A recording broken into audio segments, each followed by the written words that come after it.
Palayasin! Palayasin yan! Palayasin ang buhay mo! Palayasin dito! Palayasin nyo! Palayasin ang babaeng yan dito sa lugar! Sila ng pamilya niya! Palayasin ang mga yan! Mga salot yan! Lumayas kayo rito sa baryo namin! Lumayas kayo! Huwag niyo naman po kaming batuhin! Maawa naman po kayo sa amin! Wala naman kaming ibang mapupuntahan ng nanay ko! Aray ko! Tinamaan ako ng bato sa tagiliran ko! Nay, may dugo na ho kayo! Tama na! Huwag niyo naman kaming sasaktan! Aalis na kami! Lumayas na kayo! Huwag na kayong babalik dito sa lugar namin! Layas mga salot! Layas! Simula nang dumating kayo rito sa lugar namin, minalas na kami lahat! Halika na, inay. Umalis na ho tayo sa lugar na ito. Saan na tayo pumunta ngayon, anak? Hindi ko po alam. Basta sa ngayon, kailangan nating makaalis dito bago pa nila tayo tuluyang gawa ng masama. Welcome back sa ating channel. Para sa lahat ng mga mahilig sa kwentong aswang at kababalagan, huwag nating kalilimutan mag-subscribe sa ating channel. Lahat ng aming ilalahad mula mismo sa ating mga letter sender na hanggang ngayon nanginginig pa rin sa takot kapag naaalala nila ang kanilang nakaraan. Kwentong kilabot at katatakutan. Narito na ang ating tula sa araw na ito. Umalis ang mag-inang Sirena at Lukring sa bayan ng Santa Barbara dahil sa galit ng mga residente sa kanila. Simula nang dumating sila sa bayan, tila laging may sakunang nagaganap. Kaya pinagtagpi-tagpi ng mga tao ang mga pangyayaring yun at sila ang sinisisi. Wala nang mapupuntahan ang mag-ina. Kaya kahit walang kasiguraduhan, nagpasya silang lisanin ang Santa Barbara bago pa tuluyang mapahamak sa kamay ng mga taga roon. Nakarating sila sa karatig baryo ng San Bartolome. Doon, payak ang pamumuhay ng mga tao at mas maliit ang baryo kumpara sa Santa Barbara. Napagpasyahan ng mag-ina na doon na lamang makipagsapalaran kesa lumayo pa. Habang naglalakad, nadaanan nila ang isang maliit na kubo sa gitna ng maisan. Halatang pahingahan iyon ng may-ari ng lupa. Maya-maya, may isang may edad na lalaki ang lumapit sa kanila at kinausap sila. Sigurado po ba kayo? Patitirahin niyo talaga kami dito sa kubong to? Oo naman. Bihira lang kasi akong makapunta rito sa maisan eh. Medyo nagkakaedad na rin kasi ako at nirarayuman na. Hulog ka ng langit sa amin, Undoy. Dahil sa katunayan, wala kaming mapupuntahang mag-ina. Bakit nga pala kayo umalis sa dati niyong tirahan? Nagkaproblema lang ho kasi. May nagalit po sa aming mga tao ni inay. Ay nako, hindi ko na itatanong kung anong ikinagagalit nila sa inyo. Basta sa ngayon, kung papayag kayo, ay pwede na kayong tumuloy dito sa kubong ito. Ngayong araw din. Maraming salamat po, Mang Undoy. Hindi po namin alam ni inay kung paano kami lubos na magpapasalamat. Bantayan niyo lang ng maigi itong maisan ko. Sapat na yun sa akin. Maaasahan mo, Undoy. Pag-iigihan namin ni Serena ang pagbabantay nitong maisan mo. Aasahan ko yan ah. Kung gusto nyo, pwede kayong magluto ng mais para may makain kayo mamayang hapunan. Salamat po ulit. Gutom na po talaga kami ni inay. Kukuha lang po ako ng ilang piraso ng mais para po mailaga ako at may makain kami ng inay ko. Masayang masaya ang mag-inang Sirena at Lukring dahil nakatagpo sila ng isang mabuting tao tulad ni Undoy na handang tumulong kahit hindi pa nila ito lubusang kilala.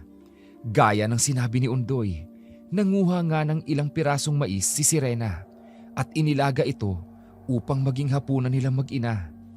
Kinabukasan, inayos nila ang kaunting dalang gamit at nilinis ang loob at labas ng kubo. Dahil may natitira pang pera si Serena, nagpasya siyang bumaba sa palengke upang mamili ng bigas at iba pang pangangailangan nila.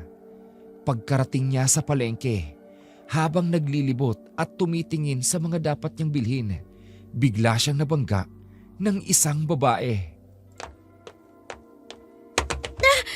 Nako, pasensya na miss. Hindi ko sinasadya. Pasensya na talaga. Bulag ka ba? O tanga ka lang talaga? Ha? Pasensya ka na talaga.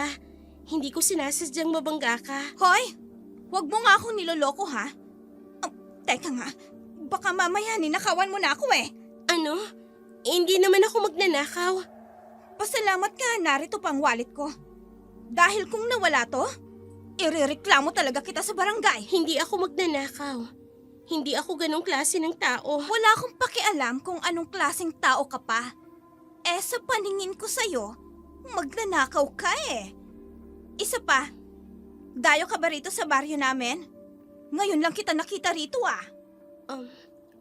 Oo, dayo lang ako. Anong nangyayari dito? Sigrid? May kaaway ka na naman? Eh paano? Ito kasing tangang babae na to, Sinon. Hindi tumitingin sa dinaraanan niya. Kaya hayan, nabanggan niya ako. Palibasa, aanga-anga, nakakabisit, nakakasira ng araw. Kumalma ka nga. Ang aga-aga, mainit na naman yung ulo mo. Miss, pasensya ka na dito sa kasintahan ko Ayos lang yon. May kasalanan din naman ako. Mabuti naman at inamin mo ring bubita ka. Sigrid, ano ba? Huwag mo nang patulan. Mukhang dayo siya rito sa atin. Oo, dayo nga kami rito sa baryong to. Kararating lang namin kahapon. Ay, nako! May natagpo ang patay doon, oh! Ay, mga kasama! May inaswang daw kagabi! Ay, totoo yan, si Bentong daw! Abay, natagpo ang patay sa gilid ng daan. Alam mo ba yon? Ha? Ay, nakakatakot na dito sa baryo natin! Anong nangyayari? Sigrid, halika na. Bago pa tayo maipit sa nagkakagulong mga tao. Halika na, umalis na tayo. Teka, ay! Ano ba? Sandali lang, Sinon! Dahan-dahan! Huwag mo naman akong ihilahin! Bilisan mo na kasi. Sinon! Ano ba? Sinabi ng dahan-dahan eh! Ano bang nangyayari? Bakit nagsisitakbuhan ng mga tao? At may dumating na mga tanod ng barangay. Tumbi ka dyan, Ineng! Kung ako sa'yo, umuwi ka na! May aswang sa paligid! Pinatay ng aswang si Bentong! Ano? Naguguluhan man sa pangyayari, mas pinili ni Serena na umalis na rin sa palengke dahil nagkakagulo na ang mga tao roon. Umuwi siya sa kanilang tinitirang kubo na halos walang dala. Bumili na lamang siya ng 5 kilong bigas na nadaanan niya sa tindahan. Kaagad naman siyang sinalubong ng kanyang ina. Saka nagtanong kung kumusta naman ang naging lakad niya sa bayan at kung maayos naman ba doon dahil nagbabalak daw itong magtinda ng aanihin itong gulay kapag nakapagtanim at nakaani na sila. Ang tahimik mo, anak. Kumusta naman ang pamilihang napuntahan mo? Maayos naman ba? Oh, may problema ba, Serena? Kanina po kasi inay, sa pamilihan. Bigla na lang hong nagkagulo ang mga tao. May patay raw at pinatay daw ho ng aswang. Ay, aswang. Hanggang dito pala may aswang pa rin. Bakit ho inay?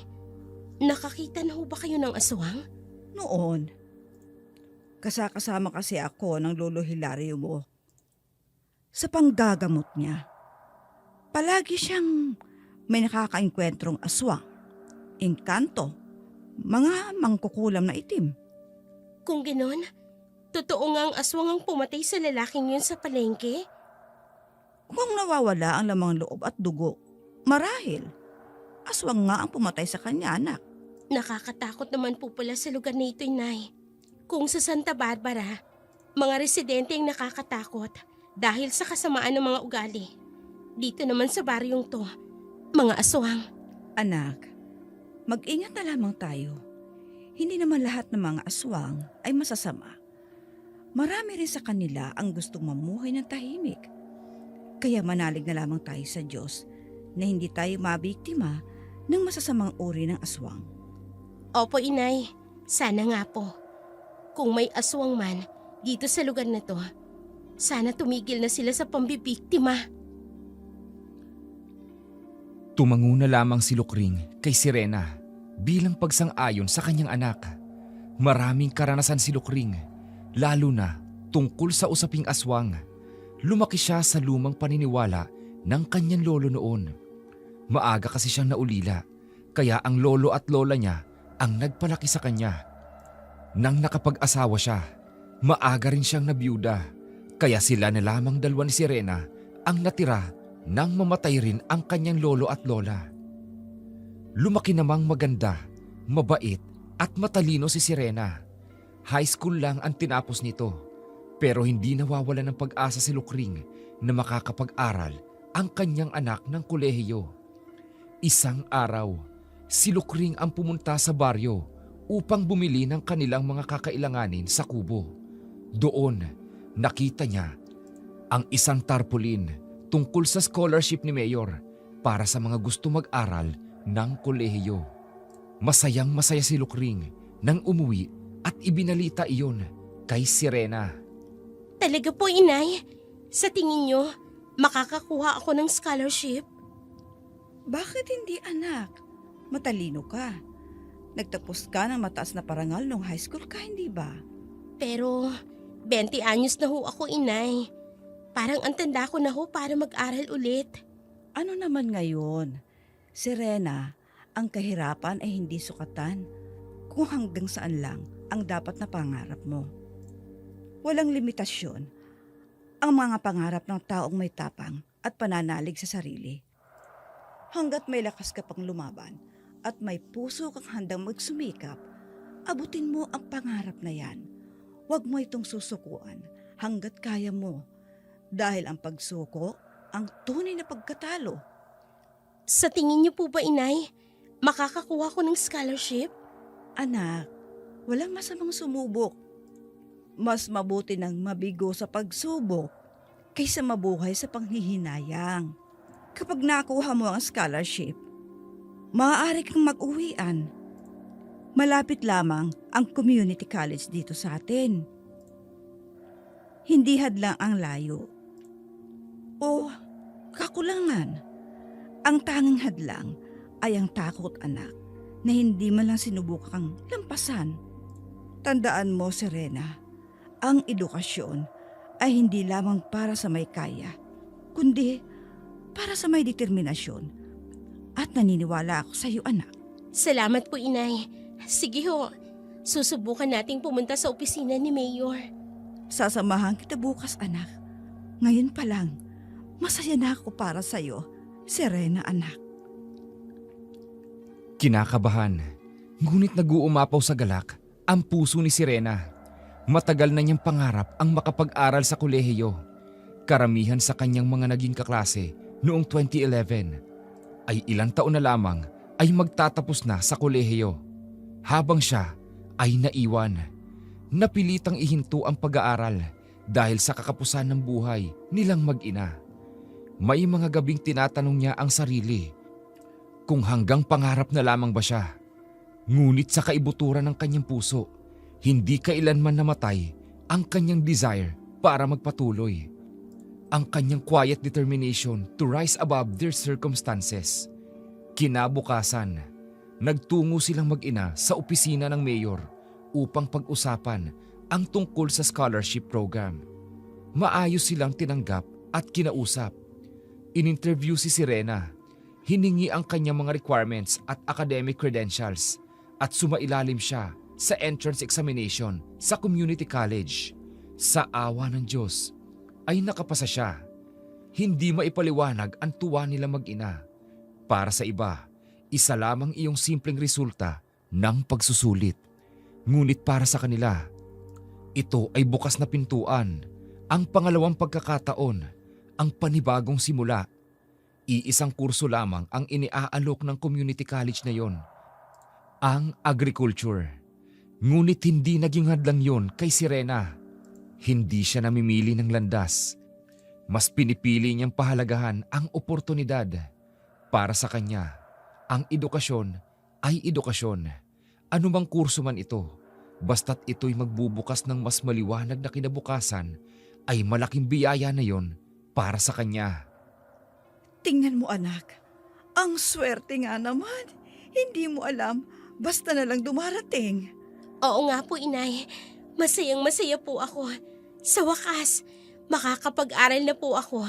At kapag nakapagtapos na po ako ng pag-aaral ko, sana makahanap ako kaagad ng matinong trabaho para makabili tayo ng sarili nating bahay. Ay, sana nga anak.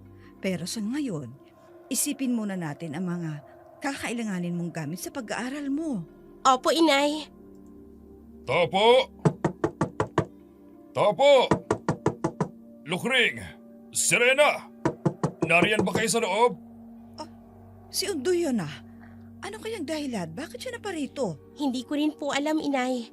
Mabuti pa ho pagbuksan na lang natin ang pinto para malaman po natin kung ano ang sadya niya. Ay, mabuti pa nga siguro. O sige, dito ka lang. Bubuksan ko muna ang pintuan. Opo, inay. Naiwan sa loob ng kubo si Serena habang lumabas ang kanyang ina upang harapin si Undoy. Ilang minuto rin ang lumipas at hindi pa rin bumabalik si Lukring. Kaya nagpasya na lamang si Serena na sundan ang ina sa labas ng kanilang kubo. Paglabas niya, naabutan niya si Undoy na may dala itong medyo may kalakihang plastic bag. Kaagad na kumaway sa kanya ang may edad na lalaki. At lumapit naman si Serena rito upang magbigay ng kanyang paggalang. Mano po, Mang Undoy? Salamat, Serena. Ito nga pala, dinalhan ko kayo ng nanay mo ng ayuda galing sa munisipyo. Konting bigas, noodles, kape at asukal. Ay, mabuti pa dito sa inyo, no? Kahit walang bagyo nagbibigay ng ayuda. Ay, oo. Mabait kasi ang mayor dito. Hindi siya kurakot. Pansin ko nga rin po. Bago ko nga pala makalimutan huwag kayong lalabas ng gabi. Delikado na. Dito sa baryo may gumagala daw na aswang ngayon. Kailan pa ba nangyari yung pananalakay ng aswang? Nitong nakaraan lang, kasabay yata ng pagdating nyo rito sa baryo ng San Bartolome. Ha? Ganun ba? Oo. Dahil wala namang ganyang pangyayari noon. Tahimik naman dito sa baryo. Pero hayaan nyo. Basta mag-iingat na lang kayo. Alam nyo nang nasa gitna kayo ng bukid. Medyo may kalayuan ang kapitbahay nyo rito. Salamat po ulit, Mang Undoy. Sana tumigil na rin ang aswang sa pambibiktima niya. Aba, sana nga. Kasi kawawa naman ang biktima niya. Nako, may maliit na anak pa naman yun si Bentong. Kawawa nga ang asawa. Ikapapanganak lamang. Kung gusto nyo, makipaglamay kayo. Malapit lamang dito ang bahay ni Bentong. Titingnan namin, Undoy. O siya, maraming salamat dito sa ayudang dala mo, ha? Walang anuman. Siya, maiwan ko na kayo mag-ina. Ako hahayon at may duty pa ako sa barangay hall bilang lupon ng barangay. Nagkatinginan na lamang silang mag-ina habang tinatanaw ang papaalis na si Undoy. Bit-bit ang maliit na plastic bag na may lamang ayuda ay walang kibo si Lukring. Nag-aalala namang kinausap ito ni Serena. Noon kasing nasa baryo pa sila ng Santa Barbara nakatira, ay napagbintangan din silang mangkukulam kaya sila pinalayas ng mga tao. Pero ang totoo ay napag-initan lamang sila ng kanilang mga kapitbahay na tsismosa. Nay, ayos lang po ba kayo? Nag-aalala ko, anak. Baka maulit na naman ang nangyari noon. Lalo na sa kumakalat na balitang aswang na sumasalakay sa baryong ito. Nay, wala ho tayong dapat na ikabahala. Dahil unang-una, wala ho tayong ginagawang masama. Gusto lang nating mamuhay ng mapayapa. Umiwas na lang tayo sa gulo, anak. Hanggat maaari, huwag tayong basta-basta magpakakampante. Kaya ikaw, mag-iingat ka. Lalo na't mag-uumpisa ka ng pumasok sa paaralan simula ngayong darating na Lunes. Opo, inay. Mag-iingat po ako. Kita ni Sirena ang pangamba sa mukha ni Lukring. Alam niyang natroma ito sa nangyari sa kanila sa Santa Barbara. Ayaw na ni Sirena na mangyari pa ulit sa kanila ang dinanas nila doon. Nang mga sumunod na araw, mas lalo pang naging usap-usapan ang tungkol sa gumagalang aswang sa baryo ng San Bartolome. Nanahan na rin ang takot sa mga residente ng naturang baryo. Sumapit ang Lunes. Sabik na naghanda si Sirena patungo sa community college. Malapit lang iyon sa bukid na kanilang tinitirhan. Dahil matatagpuan lamang ang community college sa boundary ng San Bartolome at bayan ng La Facita. Pagkarating niya sa paaralan, namangha si Sirena. May kalakihan din kasi ito at marami ring mga estudyante. Pagpasok niya ng unang klase, mas pinili niyang maupo sa kalapit na bintana upang makalanghap ng preskong hangin. Ngunit biglang napaurong siya sa kanyang upuan nang may isang babaeng tumayo sa kanyang harapan. Matalim ang tingin ng babaeng ito sa kanya. Ikaw na naman? Nananadya ka ba talaga? Una, binangga mo na ako sa palengke. Tapos ngayon, inagaw mo pa ang paborito kong pwesto? Dito ka nakaupo? Pero unang araw pa lang naman ng klase. Papanong sa'yo ang upuang ito? Aba, mas marunong ka pa sa akin. Sa gusto ko dyan eh. Kaya pwede ba? Umalis ka dyan? Ako ang uupo dyan. Sandali lang. Hindi naman yata tama yung gusto mo. May lakas ng loob ka na ngayong sagot-sagutin ako, ha? Bakit? Ha? Bakit? Lalabanan mo ako? Matapang ka? Una sa lahat, hindi ako pumunta rito para makipag-away. Pangalawa, wala akong maling ginagawa. Ako ang nauna sa upong ito, kaya akin to. Pwera na lang kung magbigay na assigned seat ang professor natin at sa'yo ibigay ang upuan na to. Saka lang ako aalis. Kanami sa imot ng paunya. Gabato kagid ka akon? Hinugay na ha? Baw! Makaulugod kagid na babae ka? Anong sabi mo? Ang sabi ko, buwisit ka, peste ka, entremetida ka. Dayo ka rin lang naman pala dito. Akala mo kung sino kang umasta. Kini-question mo pa ang pagiging dayo ko noon sa palengke. Isa ka rin palang dayo dito. Ano naman ngayon? Hindi pa rin mababagong paningin ko sa'yo na boba, tanga ka. Kaya pwede ba? Umalis ka na dyan? Dahil kung hindi, itutulak kitang babae ka. Ayoko. Ako ang nauna sa pwestong ito. Kaya hindi ako aalis. Ang dami pang bakanting upuan, oh.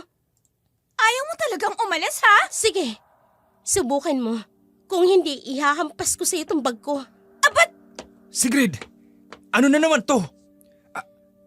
Ha? Teka, ikaw yung babae sa palengke, di ba? Ako nga, Siya nga, Zenon. At hanggang dito, sinusundan niya ako. mawalang galang na sa inyo. Pero hindi kita sinusundan. Tumahimik ka nga. Umalis ka na lang sa upuan ko nang matapos na tayo. Ayoko nga.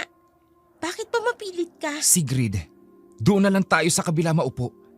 Halika na, pinagtitinginan na tayo ng mga kaklase natin. Hindi pa tayo tapos na babae ka. Nanghihinang naupo si Sirena sa kanyang upuan. Alam niyang galit na galit sa kanya si Sigrid. Ngunit hindi niya maintindihan kung bakit ganoon na lamang kainit ang dugo nito sa kanya. Sa kabila ng lahat, iisa lang ang malinaw sa kanyang isip. Hindi siya dapat magpakita ng kahinaan. Lumipas ang maghapon sa loob ng silid-aralan. Ngunit hindi nawala ang matalim na titig ni Sigrid sa kanya. Kahit paulit-ulit itong sawayin ng kanyang boyfriend na si Zenon, hindi pa rin ito tumitigil. Pagsapit ng uwian, bandang 5:00 ng hapon, kinuha ni Sirena ang lumang bisikletang ipinahiram sa kanya ni Ondoy upang magamit niya sa pagpasok sa paaralan. Mabagal siyang nagpipidal palayo sa community college hanggang sa marating niya ang masukal na daan pa uwi. Ngunit bahagya siyang napatigil nang biglang lumakas ang hangin. Sunod-sunod na tumama sa kanyang mukha ang mga tuyong dahon na lalaglag mula sa mga puno. Parang may babalang dala ang ihip ng hangin. Ano bang nangyayari? Bakit biglang lumalakas ang hangin? At tumatama ang mga dahon sa mukha ko? May biglang lumitaw na malaking itim na aso sa harapan ko. Hindi, nalilisik ang mga mata niyang nakatingin sa akin. Namumulat parang sasakmalin niya ako. Kailangan kong makalayo dito. Sinakmal niya ang braso ko. Aray! Ang sakit! Tumutugo ang braso ko. Bitiwan mo kung aso ka. Ang bag ko, ihahampas ko sa kanya. Hindi, mas lalo niyang diniinan ang pagkakasakmal sa braso ko. Itiwan mo ko. Ang sakit! Tulong! Tulong! Bitawan mo siya! Hoy, si Sinon, Bitawan mo siya, sabi! yung aso, bigla na lang kumaripas ng takbo.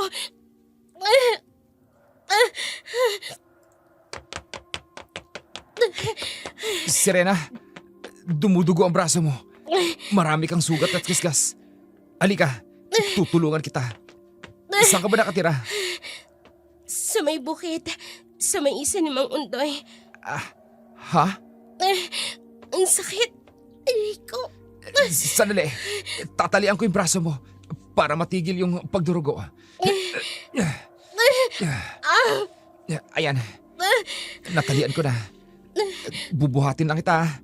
Mukhang hindi mo kakayanin maglakad. Salamat. Maraming salamat sa iyo. Walang anuman. Kailangan na nating umalis. Kailangan na kaagad magamot ang sugat mo. Nalikha ng aswang.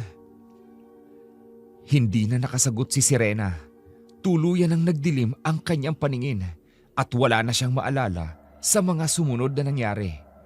Nagising na lamang siya sa loob ng kanilang kubo. Bumungad sa kanya ang kanyang ina. Abala sa pagtapal ng mga halamang gamot sa kanyang mga sugat at gasgas. Agad itong napangiti nang makita siyang nagmulat ng mga mata. Kaagad siyang tinanong ng kanyang ina kung kumusta ang kanyang kalagayan at kung ano ang kanyang nararamdaman. Anak, kumusta ang pakiramdam mo? Ay, sobra akong nag-alala sa'yo. Halos buong magdamag. Wala kang malay. Inay, yung malaking asong sumalakay sa akin. Isang aswang ang sumalakay sa'yo, anak. Mabuti na lang at nailigtas ka ng kaklase mo. Dinala ka niya rito kagabi. Halos himatayin nga ako nang makikita kong kalagayan mo. Sa Sinanho, Inay. Oo, siya nga. Pero umalis din agad siya pagkatapos kanyang maihatid. Muntik na po akong lapain ng aswang, Inay. Mabuti na lang po. Hindi ako pinabayaan ng Diyos. Mabait pa rin ang Diyos sa atin, anak. Dahil bukod tayong pinagpala. O siya, ipaghahanda kita ng pagkain mo para bumalik ang lakas mo. Pagkatapos, pupunta ako ng palengke upang mamili ng kakailanganin natin dito sa bahay. Opo, Inay. Sana gumaling na kaagad ang mga sugat ko para mahanap ko ng aswang na sumalakay sa akin. Mahahanap din natin ang aswang na may gawa nito sa iyo, anak. Pagkatapos pakainin ni Lukring si Sirena, agad itong umalis upang magtungo sa palengke. Nagmamadali ang ginang sapagkat ayaw niyang iwan ng matagal si Sirena. Habang naglalakad, may iilang taong napapatingin sa kanya. Iniisip niya na lamang na marahil ay dahil lamang sa ngayon lang siya nakita ng mga tao dito. Pagkarating sa palengke, dumiretso siya sa tindahan ng mga karne. Aakma pa lamang sana siya na kukuha ng karne ng baka nang biglang may umagaw nito mula sa kanyang kamay. Ineng, sa akin ang karning yan. Hindi mo pa naman nababayaran, hindi ba? Kaya akin na to. Hoy, bakla! Ikilo mo nga tong karning to. Isama mo na rin yung karne ng manok at ng baboy. Bibilhin ko lahat. Pati itong karne ng baka. Ha? Ay, paano naman ako? Anong paano ka? Pakialam ko naman sa'yo. Maghanap ka ng tindahan na mabibilhan mo ng karne. Nakalimutan ko. Wala na nga palang ibang tindahan ng karne dito sa palengke. Dahil patay na si Mang Bentong. Kahit 1 kilong karne lang, Ining. Pagbigyan mo na ako. Ayoko nga! Hoy bakla, ano ba? Bilisan mo na nga ang pagkilo ng mga yan. Oh, hayan ang bayad. Hoy! Halika kayo dito. Isakay niyong mga yan sa tricycle. Ibang klase ang ugali ng babaeng to. Paano ba yan, Ale? Wala ka nang mabibiling karne. Dahil binili ko na lahat. Better luck next time. Bye! Ale, pasensya na po kayo ha. Wala na po kayong mabibiling karne. Oo nga eh. Ganun ho talaga yung ugali ng Sigrid na yun eh. Matakaw ho sila. Sila ho ng pamilya niya. Halos sila nga ho ang umuubos ng paninda kong karne eh. Eh wala na bang ibang pwedeng bilhan ng karne dito? Doon na lang sana ako bibili. Wala na ho talaga eh. Simula ho nung patayin ng mga aswang si Mang Bentong, ako na lang ho ang nag-iisang nagtitinda ng karne dito sa palengke. Siya pala yung sinasabing pinatay ng aswang? Ay nako, oho. Kawawang nga po yung pamilya niya eh.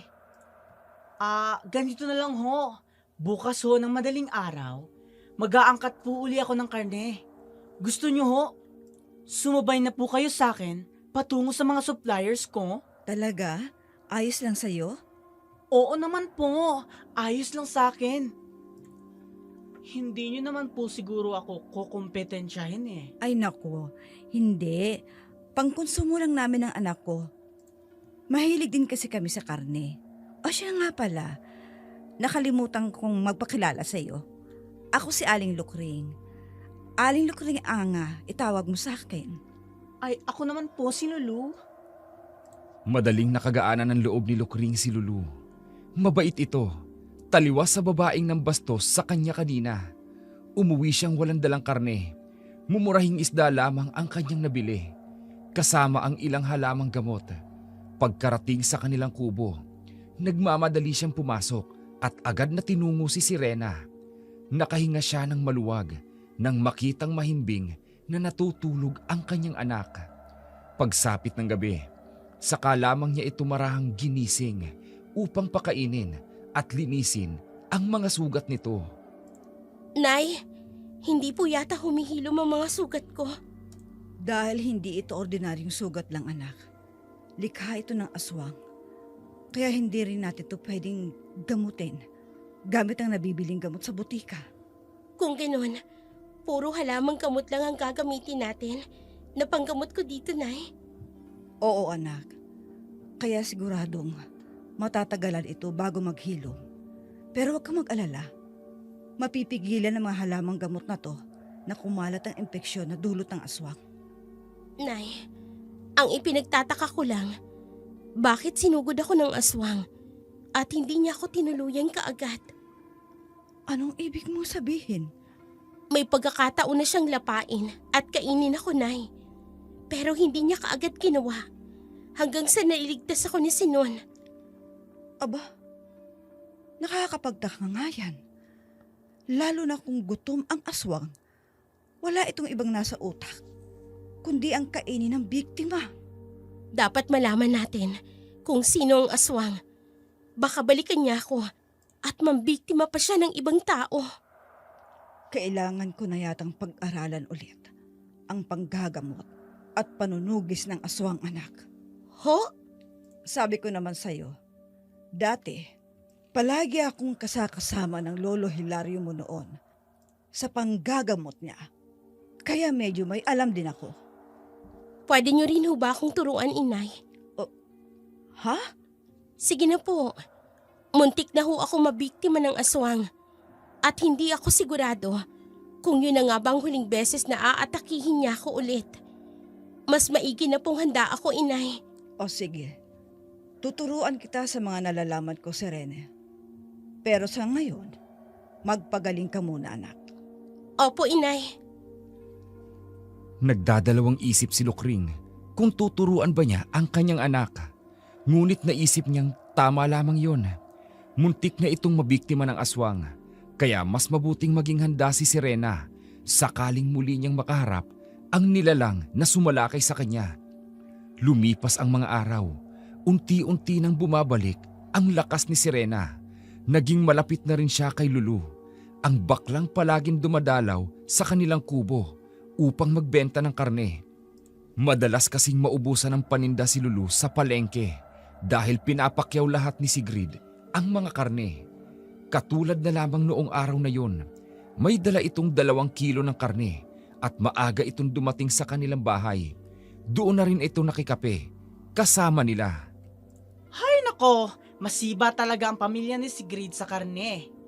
Para bang madidets kapag hindi nakapakyaw ng karne? Talaga? Talagang talaga. Ang tawag nga namin sa pamilya nila ay matakaw na dayo. Kasi halos lahat ng tinda sa palengke pinapakyaw nila. Wala silang pakialam kung may maubusan man. May pera sila kung ganun. Sa mahal ba naman ang bilihin ngayon? Pero, tagasan ba talaga sila? Bago sila napadpad dito sa San Bartolome. Sa pagkakaalam ko, taga-Capiz talaga sila. Lumipat lang dito. Hindi ko nga alam kung anong dahilan kung bakit sila lumipat dito. Pero, ayon sa radar ko, may kamag-anak sila dito sa baryo ng San Bartolome. Sino naman? Hindi ko alam kung sino ha. Pero, yun ang chika. Kaya sila napunta dito dahil sa kamag-anak nilang yun. Ganun ba? Pareho pala kaming dayo dito. Pero kung maliitin ako ni Sigrid, sobra. Ay oo, pareho lang kayong dayo dito. Nauna lang na dumating ang pamilya nila bago kayo dumating. Yung boyfriend niya, taga rito ba talaga siya sa San Bartolome? Hindi, pareho silang dayo. Hindi ko nga alam kung taga saan si Zenon eh. Pero magkasama silang dumating dito, kaya mukhang live-in lang ang dalawang yon. Sayang nga eh, ang gwapo pa naman ni Zenon. Napunta lang sa Bruhildang katulad ni Sigrid. Bakit mo ba tinatanong ang tungkol sa kanila? Kaklase ko kasi sila. Inaaway din ako. Ay, bruha talaga yun. Huwag kang magpapatalo si Rena ha. Kung maaari, kalbuhin mo. Sabunutan mo ang kilay niya. O kaya naman, ilang paso mo sa sahig. Ikaw talaga, Lulu. Ang brutal mo. Natawa na lamang si Sirena sa mga pinagsasasabi ni Lulu. Halatang may tinatagong inis din ito kay Sigrid. Sa araw-araw nitong pagdalaw sa kanila, palagi itong may baong chismis. Magiliw din ito kay Lukring. Kaya halos anak na rin ang turing ng ginang dito. Sa paglipas ng mga araw, muling nakabalik sa klase si Sirena. Bahagya na rin naghilom ang sugat sa kanyang braso na dulot ng aswang.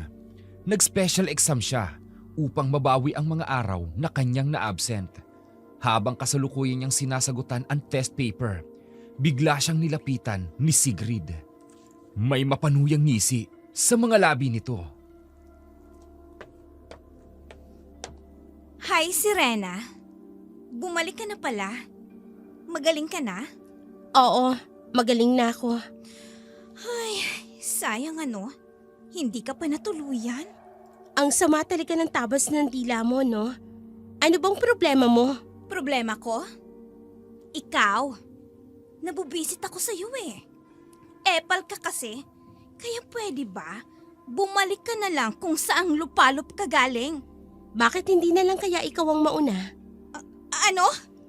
Pareho lang tayong dayo sa lugar na to, Sigrid. Kaya wag mo kong paandaran ng pagiging maldita mo. Matala ka rin talaga, no? Gusto mo ng gera? Sige! Pagbibigyan kita. Wala pang kumakalaban sa akin ang hindi nagmamakaawa sa akin, Serena. Bakit ako magmamakaawa sa'yo? Diyos ka ba? Pesteng yawa ka gid na babae ka? Ginapaakig mo gid ako? Ay, kanamit gid sa imong tampaunya. Hindi man kita maintindihan. Pero itong sasabihin ko sa'yo. Malo kayo to attitude. Pruha to. Anong sabi mo? I-google mo na lang kung gusto mo. Diyan ka na. Nagngingit-ngit sa galit si Sigrid habang sinusundan ng tingin ang papalayong si Sirena. Si Sirena naman ay lihim na napangiti. Alam niyang hindi tama ang makipag-away.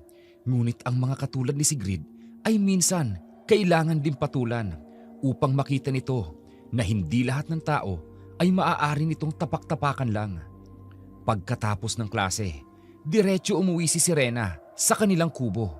Doon ay tinuruan siya ni Lukring ng mga orasyon na dapat niyang malaman, mga panlaban at pangontra sa aswang, pati na rin ang iba pang mga aral na minanapa mula sa kanyang lolo sa tuhod na si Hilario. Kinagabihan, maagang nagpahinga ang mag-ina, ngunit nasa kalagitnaan sila ng mahimbing na pagtulog nang makarinig sila ng kakaibang ingay mula sa maisan. Nay, anong nangyayari? Bakit nagkakagulong mga hayop sa labas? May aswang. Kunin mo ang itak, anak. Pati na rin ang mga pangontra. Opo, inay. Nay, may nagpupumilit buksan ng pintuan natin. Humanda ka, Serena. Mukhang tayo talagang puntri ng aswang na to. Nay, nabuksan ang pintuan natin. At ang asong yan, siya ang sumalakay sa akin noon. Magbabayad ka sa ginawa mo sa akin noon. Hindi siya takot sa bawang, anak. Hindi siya mababang uri ng aswang, Serena. Nay, susugurin niya tayo. Kumamit ka dyan! Ay, hindi! Sinakmal niya si nanay sa leg! Bitawan mo ang nanay ko! Itong bagay sa'yo!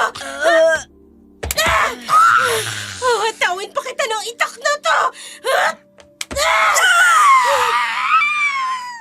Ay, tumakbo na ang aswang papalabas ng bahay! Nay! Nay! Nay! Serena. Anak. Hindi! Bumubulwak ang dugo sa liig ng nanay ko! Hindi! Nay, sandali lang po. Lalagyan ko ng tela ang liig mo. Nay! Wag na. Serena. Hindi na ako tatagka. Nay, hindi. Mabubuhay ka. Hindi ko hayaang mamatay ka. Nay, dadaling kita sa ospital. Dadaling kita sa ospital. Mahal kita, anak. Hindi! Hindi! Nay! Huwag mong ipipikit ang mga mata mo! Nay! Nanay! Nay! Humahagulhol ng iyak si Serena habang yakap ang bangkay ni Lukring. Halos mawala ng ulirat ang dalaga sa nangyari. Nanginginig ang kanyang mga kamay at buong katawan at nanlalabo ang kanyang paningin dahil sa mga luhang patuloy na umaagos mula sa kanyang mga mata. Ilang sandali pa dinampot niya ang itak at lumabas ng kubo. Wala na siyang pakialam kung may iba pa bang aswang sa labas. Pagkalabas niya ng kubo, napatingin siya sa damuhan. Doon, nakita niya ang mga bahid ng dugo. Dugong nagmula sa aswang na kanyang tinaga sa likod. Walang pag-aatubili. Sinundan niya ang bakas ng dugo hanggang sa tuluyan itong naglaho. Doon yon tumutumbok sa gitna ng maisan. Ipinapangako ko. Igaganti ko ang nanay ko. Hahanapin kitang aswang ka. Kahit saan ka man magpunta, hahanapin kita. Hindi ako papayag na hindi mabigyan ng hustisya ang nanay ko. Papatayin kita ng aswang ka. Papatayin kita! Naririnig mo ba? Kung naririto ka pa sa paligid, tandaan mo to! Maniningil ako! At kapag dumating ang araw na yon, sisiguraduhin ko mas mabigat, mas masakit, at mas mahal ang kabayaran na kukunin ko mula sa'yo! Dumadagungdung ang malakas na kidlat sa kalangitan. Tila nakikiayon sa sakit na nararamdaman ni Sirena. Kaagad kumalat ang tsismis sa buong baryo tungkol sa pagkamatay ni Lukring. Kahit hindi pa sila gaanong kilala sa lugar, marami ang dumating upang magbigay galang sa lamay niya. Pagsapit ng huling araw, mas dumami pa ang mga taong nakisalo sa libing. Matapos mailibing si Lukring, malungkot at umiiyak na umuwi si Sirena sa kanilang kubo. Nasa tabi naman niya si Lulu na maingat na umaalalay sa dalaga. Ramdam nito ang bigat na pinagdaraanan ni Sirena at tahimik siyang nagbibigay ng suporta sa kaibigan. Serena, gusto mo ba? Samahan kita dito sa bahay mo mamayang gabi. Nag-aalala ako sa'yo eh. Ayos lang ako, Lulu. Huwag mo na akong alalahanin. Kaya ko ang sarili ko. Paano kung sumalakay na naman yung aswang na pumatay sa nanay mo? Mas mabuti nga kung gagawin niya yun. Dahil hindi ko hahayaang makatakas siya ulit. Papatayin ko siya, katulad ng ginawa niya sa nanay ko. Tumutulong na rin si Kapitan sa paghahanap ng aswang. Sana mahuli na talaga yung aswang na yon. 2 tao nang napatay niya eh. Una si Mang Bentong, pangalawa si Aling Lukring. Sisiguraduhin ko, huli na si nanay sa magiging biktima niya. Hahanapin ko siya, Lulu. Maghihiganti ako. Ay, Diyos ko naman, Serena. Baka mapano ka sa plano mong yan. Hindi basta-basta ang kakalabanin mo, kundi isang alagad ng dilim. Alam ko, kaya nga hindi ako natatakot. Dahil alam ko, hindi ako pababayaan ng Diyos. Niyakap na lamang ni Lulu si Sirena. Alam niyang magulo at halo-halo ang emosyon ng dalaga dahil sa pagkawala ng kanyang ina. Lumipas ang ilang araw at muling pumasok si Sirena sa paaralan. Inaasahan niyang sasalubong sa kanya ang mapanuyang mukha ni Sigrid. Ngunit sa kanyang pagtataka, wala ang babae. Sa halip, si Zenon lamang ang pumasok sa araw na yon. Ipinagkibit-balikat na lamang ni Sirena yon. Subalit, wala ang pansin niya kay Sigrid. Ang iniintindi niya ay ang hanapin ang aswang na pumatay sa kanyang ina. Habang naglalakad sa hallway, bigla siyang sinabayan ni Zenon sa paglalakad, kaya napilitan siyang kibuin ito. May kailangan ka ba sa akin, Sinon? Gusto ko lang sanang makiramay sa nangyari sa nanay mo. Nabalitaan ko kasi nangyari sa kanya. Salamat. At salamat din pala sa'yo dahil iniligtas mo ko noon sa aswang. Ang aswang na siyang pumatay din sa nanay ko. Ginawa ko lang ang alam kong tama. Serena, sana wag mo nang tangkaing hanapin ang aswang na sumalakay at pumatay sa nanay mo. Bakit? Sino ka para sabihin sa akin yan? Hindi, pasensya na kung na-offend kita. Ang ibig ko lang namang sabihin, ayokong mapahama ka dahil lang sa tangka mong paghiganti. Paano mo na lamang maghihiganti ako? Ha? Sagutin mo ako, Sinon. Bakit mo alam ang bala kong paghihiganti? Kasi nakikita ko sa mga mata mo ang galit eh. Kaya naisip ko na baka balak mong hanapin ang aswang na pumatay sa nanay mo upang magiganti. Serena, maniwala ka sana sa akin. Ayokong mapahama ka pa. Mas makabubuti rin siguro na umalis ka na lang dito sa baryo ng San Bartolome. Huwag mo akong didiktahan sa kung anong dapat kong gawin. Bakit gusto mo akong paalisin sa lugar na to? Sinabihan ka ba ng girlfriend mo na paalisin ako sa baryong to? Bakit ba ang init ng dugo niyo sa akin? Dahil ba pareho kaming dayo dito? Kung tutuusin, pareho lang naman tayong dayo dito Ay, makinig ka sana sa akin, Serena. Wala akong ibang hangad kundi ang mapabuti ka. Sige maiwan na kita. Nagtatakang sinundan ng tingin ni Serena si Zenon. Pakiramdam ni Serena, may itinatago ang lalaki. Parang may ipinahihiwatig ang mga salita nito sa kanya. Kaya naman, nagmamadaling sinundan niya ito. Nakita niyang papalabas na ito ng gate at maingat siyang sumunod. Nang makita niyang lumilingalinga ito sa paligid, kaagad siyang nagtago sa isang puno. Nang magpatuloy itong maglakad, muli itong sinundan ni Serena hanggang sa makarating sila sa lumang bahay, malayo sa mga kabahayan. Lihim na nagmamanman si Serena sa paligid hanggang sa namataan niya ang isang pamilyar na taong kausap ni Zenon. Sa secret, dito pala sila nakatira. Pero bakit hindi siya pumasok? Mukhang maayos naman siya. Kung ganon, bakit hindi siya pumasok ngayong araw? Ayun, pumasok sila sa loob ng bahay. Bakit ibang pakiramdam ko sa lugar na ito? Parang may mga matang nakatingin sa akin. Aalis na ako dito. Sa susunod, dadalasan ko pang pagmamanman ko kay Sinon at Secret.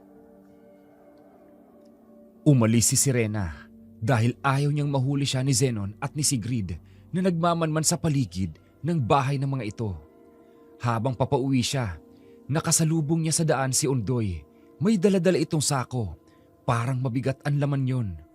Dahil halatang nabibigatan si Undoy, napakunot noo pa si Serena nang mapansin ang pulang marka sa sako at t-shirt ni Undoy. Magandang hapon sa iyo, Serena. Magandang hapon din po, Mang Undoy. Mukhang mabigat po yung pasan ninyong sako Eto ba? Baboy Ramon laman ito. Nahuli ng bitag na iniwan ko sa gubat. Ang laki nga nito eh. Jackpot na naman ang ilang araw na ulam namin ng pamilya ko. Ganun po ba? Oo. Kung gusto mo, dadalhan kita ng karne. Huwag na po. May ulam pa naman po ako. Serena, ikinalulungkot ko ang nangyari sa nanay mo. Huwag kang mag-alala. Hanggat gusto mo, maaari kang tumuloy sa bahay kubo. Maraming salamat po sa kabaitin niyo sa amin, Mang Undoy. Walang anuman yun. O siya, sige na. Kailangan ko nang umuwi at ang bigat nitong pasan kong sako. Mag-iingat ka sa pag-uwi, Serena. Kayo rin po.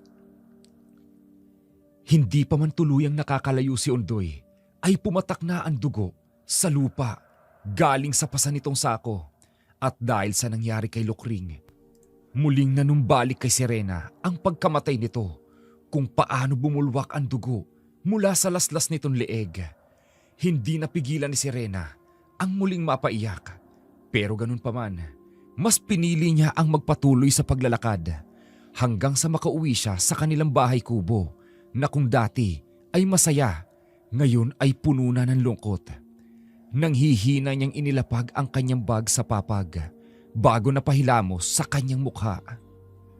Hindi na ako makapaghintay na mahanap ang aswang na pumatay sa yun ay. Habang lumilipas ang araw, mas lalo akong nawawalan ng pag-asa na mahahanap ko ang aswang na dahilan ng pagkawala mo. Pero huwag kang mag-alala, Inay. Gagamitin ko ang lahat ng kaalamang itinuro mo sa akin. Magbabayad ang halimaw na aswang na pumatay sa'yo. Ilang oras ding tulala si Serena at wala siyang ganang kumain man lang. Nang sumapit ang 9:00 ng gabi, kinuha niya ang itak at isinukbit ito sa kanyang tagiliran. Balak niyang lumabas at harapin ang aswang. Gusto niyang siya mismo ang maghanap sa pinagtataguan nitong lungga. Dala ang mga pangontra. Naglakad si Serena sa ilalim ng sinag ng buwan. Nakasuot siya ng sandong kulay itim at maong na pantalon. Itinali rin niya ang kanyang buhok upang hindi ito maging sagabal sa kanyang mukha. Habang naglalakad siya sa kaparangan, nakarinig siya ng pag-alulong ng mga aso. Walang takot, sinundan niya ang mga ito upang alamin kung saan nagmumula ang ingay. Dito sa lugar na to, nanggaling ang mga alulong ng aso. Ganyan na ganyan din ang narinig ko nang may aswang sa paligid. Kumukulo ang langis na dala ko. Ibig sabihin, may aso nga sa paligid ko. Kailangan kong maging alerto. Oh. Ha? May narinig akong kaluskos sa bandang yon. Oh. Ha? May lumabas na 2 tao mula sa kasukalan. Teka, kilala ko ang mga yan. Si Mang Undoy, kasama si Sigrid. Teka, magkakilala silang 2. Pero hindi ko sila nakikitang nag-uusap noon. Kahit magkasalubong sila, hindi sila nagpapansinan. Oh. Ha? Niyakap ni Mang Undoy si Sigrid. Sandali, may relasyon ba silang 2?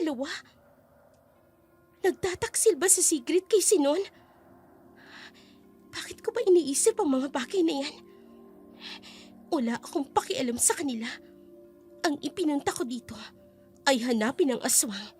Hindi ang mangialam ng buhay ng iba. Makaalis na nga dito. Palihim na umalis si Serena. Wala namang alam si Sigrid at Undoy na may nakakita sa kanilang 2. Nagpatuloy sa paglalakad si Serena kahit walang direksyon. Pursigido siyang mahanap ang aswang. Halos ipain niya ang kanyang sarili. Lumabas lamang ito. Pero bigo siya. Dahil sa pagod ay napaupo siya sa gilid ng daan at sandaling nagpahinga. Yun naman ang tagpong naabutan ni Lulu. Pauwi na rin sana ito, sakay ng luma nitong motor. Nang makita niyang tulala at nakaupo sa gilid ng daan si Serena. Kaya naman, kaagad niyang inihinto ang kanyang motor at nilapitan ito. Sus Maria Josep kang babae ka. Anong ginagawa mo dito sa gilid ng daan?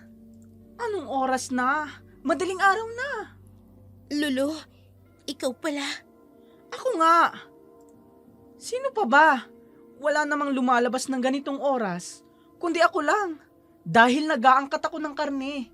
Eh ikaw, anong ginagawa mo dito? Diyos ko, paano kung mapahamak ka? Hoy Serena, sayang ang ganda mo. Kung marip ka lang ng mga adik. Hindi sila sasantuhin ng dala kong itak. Ay, ano nga ginagawa mo dito? Huwag mong sabihin, hinahanap mo ang aswang? Oo, hinahanap ko nga ang aswang. Pero nakatunog yata ang walang hiya. Hindi siya lumalabas upang mambiktima ngayong gabi. Serena, mabuti pa, sumama ka muna sa akin sa bahay ha. Doon ka muna magpahinga. Halika na, tumayo ka riyan. Lulu, Halika na, tumayo ka na riyan. Huwag mo na akong pahirapan pa.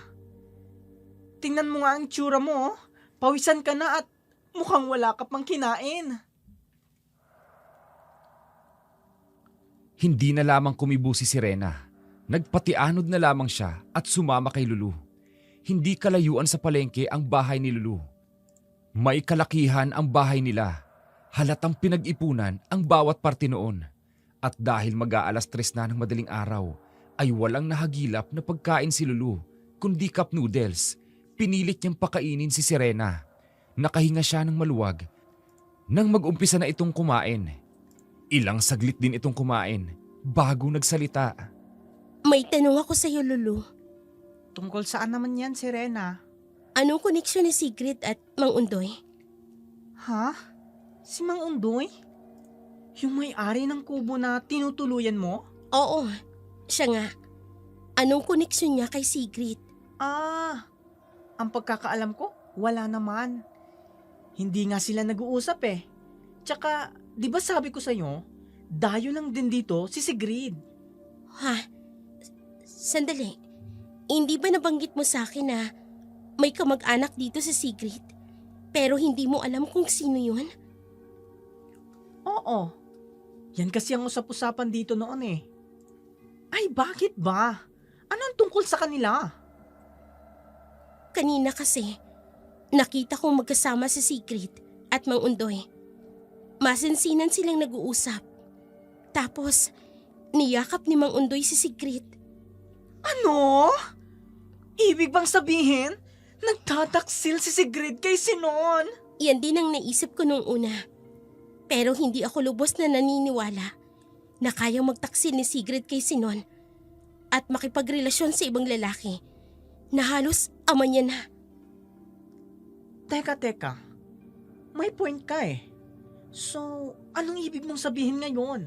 Hindi kaya ang kamag-anak na sinasabi mo na kamag-anak ni Sigrid ay si Mang Undoy? Ay, pwede. Pero, ang tanong, bakit kailangan nilang itago na magkadugo sila? Yon ang kailangan kong alamin. Ay, sama ako dyan ah. Chismosa ako eh. Kailangan in ako sa mga chika. Kaya sama mo ako ha. Kailangan ko rin malaman kung bakit. Naku, makakaganti rin ako sa bruhitang babaeng yon. Nahulog sa malalim na pag-iisip si Serena. Dito niya lamang napagtagpi-tagpian lahat. Ang mga kakaibang kilos ni Zenon, ang mainit na dugo ni Sigrid sa kanya, at ang pagsugod at pagpatay sa kanyang ina. Biglang lumaki ang kanyang hinala sa pagkatao na ni Sigrid at Undoy. Kung konektado nga ba ang dalawa? Kinabukasan, pumasok si Serena sa klase kahit wala siyang tulog. Pagkapasok, kaagad niyang hinanap si Sigrid. Ngunit wala ito. Absent pa rin. Mas lalo lamang lumaki ang kanyang paghihinala kung bakit sunod-sunod na absent ang babae. O ano, pumasok ba yung bruha? Hindi eh. Yun na nga ang ipinagtataka ko. Ewan ko, pero naghihinala na ako sa babaeng yun. Ay, ngayon ka pa maghihinala eh. Sa pagmumukha pa lang ng babaeng yon, halata mo namang hindi gagawa ng maganda? Ha? Girl, bakit maraming tao sa labas ng kubo nyo? Nariyan din si Mang Undoy. Hindi ko alam. Halika, lapitan natin. Sige. Mang Undoy, ano pong nangyayari dito? Oo nga naman po, Mang Undoy.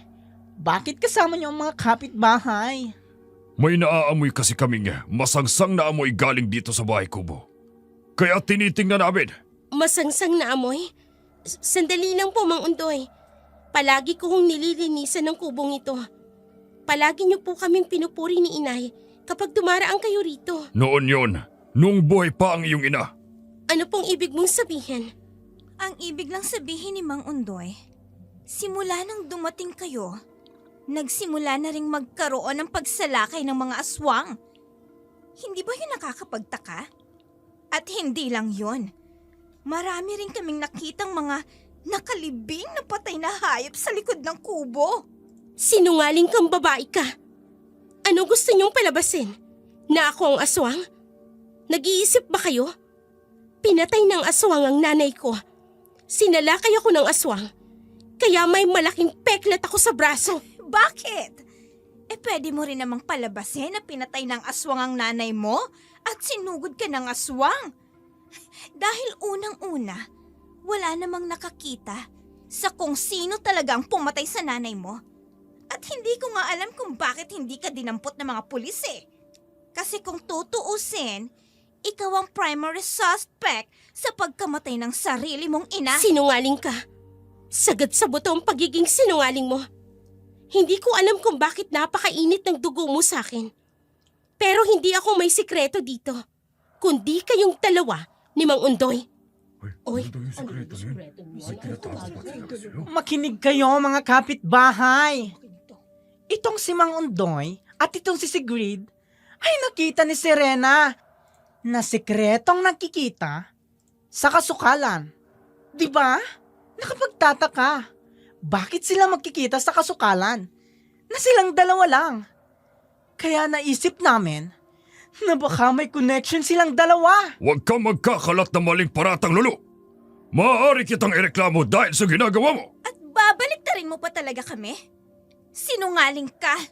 Wala kang ebidensya.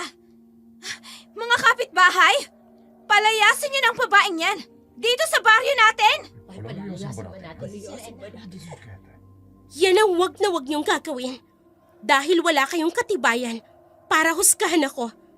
Nawalan ako ng ina. Sinaktan ako ng halimaw. Tapos ako pang paalisin niyo? Dahil ano? Dahil mas paniniwalaan yung dalawang ito? Hindi rin sila malinis. May itinatago rin silang baho. Umalis ka na sabi dito eh. Huwag mo akong hahawakan. Ang likod ko. Ang sakit. Sigrid! Umalis na tayo rito. Halika na! Hindi ako aalis dito hanggat hindi ko napapalayas ang babaeng yan sa baryong to. Makinig kayong lahat. Ang babaeng yan, ang aswang na gumagala dito sa San Bartolome. Sapat ng ebidensya ang mga patay na hayop na nakuha natin sa likod ng kubo. Hoy, bruha ka? Huwag kang magsinungaling, ha? Palagi akong pumupunta dito sa bahay. Walang masangsang na amoy sa paligid. At mas lalong walang patay na hayop. Bentangera ka eh. Dumudugo ang likod mo. Ano? Umalis na tayo, Sigrid. Dumudugo ang likod mo. Halika na! Umalis na tayo. At ikaw, Serena, kunin mo ang mga gamit mo. Simula sa araw na to, pinapaalis na kita rito. Huwag kang mag-alala, Mang Undoy. Ngayon din, aalis ako sa kubong ito. Sandali. Hoy, sandali lang. Ay, sino ba nga talaga ang aswang? Ay, aswang ba talaga yung si Serena? Oo nga, no. Ang tatalino nyo naman. Paano magiging aswang si Serena? Gayong pinatay at sinalakay nga siya ng aswang. Bakit ba kayo naniniwala kay Sigrid? Hindi nyo ba naisip na pareho lang naman silang dayo dito sa atin? Ay, oo nga, no. Pareho nga pala silang dayo dito. Tama. O, di sino sa kanilang nagsasabi ng totoo? Ay, malay ko nga, no. Hindi ko alam. Abay, naguguluhan ako. Oy, kayo rin ba? Naguguluhan ba kayo? Ba talaga aswang? Tumudugo. Girl, mamaya na natin yung pag-usapan ha. Ang mabuti pa, kunin na natin yung mga gamit mo. Doon ka muna sa bahay ko tumuloy. Wala sa sariling umayo na lamang si Serena kay Lulu. Mabilisan nilang kinuha ang kanyang mga gamit, pati na rin ang mga lumang gamit ng kanyang ina. Hindi niya iniwan sa kubo ni Undoy. Paglabas nila ng kubo, wala na ang mga tao doon. Nagkalat din sa labas ng kubo ang mga patay na hayop at halatang bagong hukay ang lupa sa likod ng bahay. Mas lalo pang lumaki ang hinala ni Serena sa motibo at pagkatao ni Sigrid.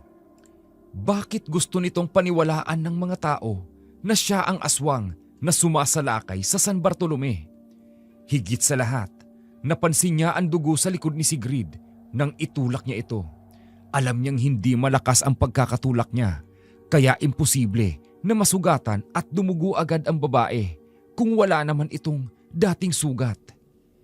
Dumugo ang likod niya, Lulu. Kitang-kita ko. At dinig na dinig ko ang pagkataranta ni Mang Undoy nang makita niyang dumudugo ang likod ni Sigrid. Nakita ko rin yun, girl. Ano bang tungkol doon? Lulu, nung sinalakay ng aswang si Inay, tinaga ko yung aswang sa likod. Nakita ko pa nga yung mga dugo sa damuhan. Nakita din yun nila Kapitan. Kaya sigurado ako, may malaking sugat sa likod ang aswang. Oh no! Ibig mong sabihin, si Sigrid ang aswang? Malaki ang tsansa na siya nga. Dahil malaki ang galit niya sa akin. Noong unang beses na nagkasagutan kami, yun din ang unang beses na sinalakay ako ng aswang. Naroon din si Sino nung araw na iyon. Siya ang tumulong sa akin. Mukhang tama nga ang hinala mo, girl. Maaring ang bruhang si Sigrid ang aswang. At ngayon, gusto niyang ikaw ang mapagbintangan na aswang. Tama ka, Lulu. Kailangang mapatunayan ko na siya nga ang pumatay kay Inay. Kapag nagkataon, may paghihiganti ko na rin siya. Ano nang plano mo ngayon? Alam mo kung saan ang bahay nila, hindi ba? Oo, minsan na ako nagdi-deliver ng karne doon eh. Kasi, alam mo na, masiba sila sa karne at pagkain. Hindi ko nga lubos maisip na pati ang karne ng tao, masiba sila. Kung ganon, samahan mo ko. Ako naman ang susugod ngayon. Kung noon, sila ang sumugod sa akin. Ngayon ako naman. At sa pagkakataong ito, sisiguraduhin kong hindi nila ako matatakasan. Mag-aalas 5 pa lamang ng hapon ay gumayak na patungo sa bahay ni Sigrid. Sina Lulu at Serena. Maingat ang bawat kilos nila upang maisakatuparan ang balak ni Serena. May kasukalan ang paligid ng bahay ni Sigrid.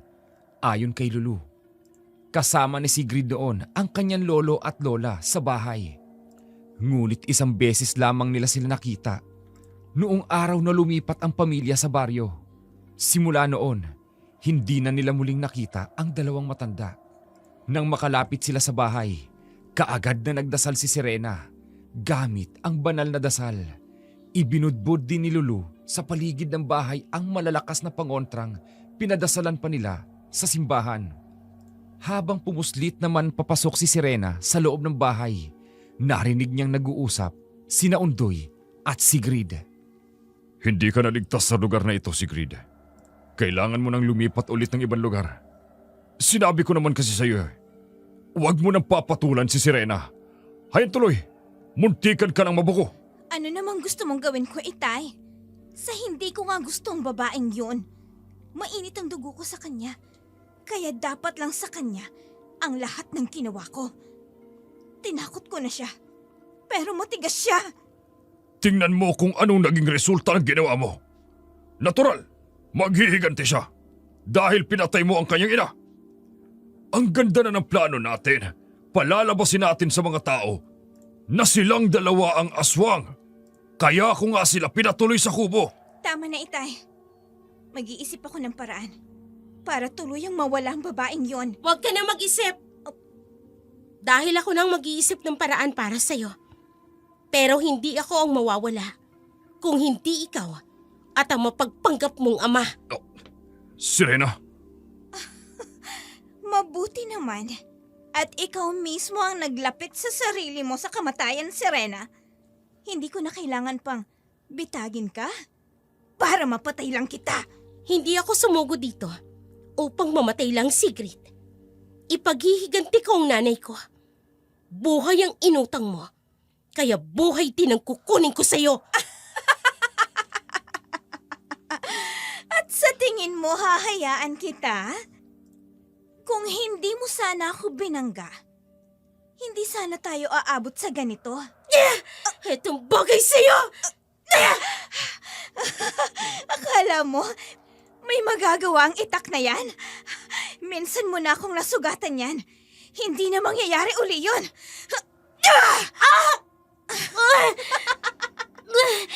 Kinalmot niya ako. Kalmot pa lang yan, Serena. Paano pa kaya kung pangil ko na? Naalala mo ba ang ginawa ko? Sa pagsakmal sa lieg ng nanay mo? Demonyo ka! Itong sa'yo! May tumamang patalim sa tiyan ko. Ang sakit. Bakit kakaiba ang sakit na dulot ng punyal na to? hindi. May banal na tubig at dasal ang punyal na yan. Kaya ka nang hina, Sigrid. Kailangan kitang maidayo dito, anak! Itay, umalis ka na.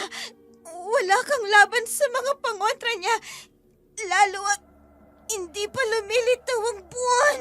Hindi kita iiwan dito, anak! Tapusin na natin to! Hindi. Si Serena, may hawak siyang palaso at pana. Papanain niya si Sigrid. Hindi! Huwag! Ah! Ah! Itay! Itay! Tinamaan siya ng pano sa kanyang dibdib! Bumubula ang bibig niya! Hindi! Itay! Anak ko, patawarin mo ko. Itay! Huwag mo akong iiwan! Itay! Anong ginawa mo, Serena? Bakit ang tatay ko? Ngayon, alam mo na ang pakiramdam kung paano mawalan. Amanos na tayo, Sigrid. Alam kong kasalanan sa Diyos ang ginawa ko. Pero ito lang ang paraang alam ko na magpapatahimik sa akin. Itay! Huwag mo akong iwan, Itay! Itay! Umalingaw-ngaw ang iyak ni Sigrid. Yakap nito ang wala ng buhay na si Undoy. Sa kabila ng lahat, umiiyak na lumabas ng bahay si Serena. Alam niyang mali ang kanyang ginawa. Hindi niya dapat inilagay sa kamay niya ang batas. Pero sa mga oras na yon, nanaig sa puso niya ang galit at paghihigante. Balak sanang sumuko sa mga pulis ni Serena, pero pinigilan siya ni Lulu at ni Zenon. Lalo na at hindi naman nagsampa ng kaso si Sigrid laban sa kanya. Bigla na lamang itong nawala at hindi na nakita pa. Pati ang bangkay ng ama nitong si Undoy ay hindi na nila nakita pa. Ako nang humihingi ng kapatawaran sa lahat ng nagawang kasalanan sa ni Sigrid. Ilang beses ko siyang pinigilan noon na tigilan ka na. Pero malaki ang galit niya sa'yo eh. Wala kang kasalanan sa akin, Sinon. Ang tanging pagkukulang mo lang, hindi mo kaagad sinabi sa akin ang katotohanan. Alam ko. Pero sa ngayon, sana pare-pareho na nating mahanap ang kapayapaan. Hindi ko man alam kung nasaan ngayon si Sigrid. Pero sigurado ako, hindi ka na niya muling gagambalain pa. Umalis si Zenon sa baryo ng San Bartolome at hindi na muling nakita pa sina Sigrid at napag-alaman din ni Serena na ang dalawang matandang kasama nito noong lumipat sila sa baryo ay hindi tunay na mga kamag-anak. Biktima pala ito ng kanilang panlilinlang. Gawain na pala ito ng mag-ama ang magpalipat-lipat ng ibang lugar. Unang lilipat si Undoy sa isang lugar at susunod si Sigrid. Parang gutom na dayo sila, palaging lumilipat sa mga lugar kung saan maraming residente. Sa lumipas na panahon, hindi alam ni Serena kung saang lugar naroroon ngayon si Sigrid. Simula nang umalis ito, naging tahimik na ang buhay ni Serena, pati na rin ang mga taga-baryo ng San Bartolome.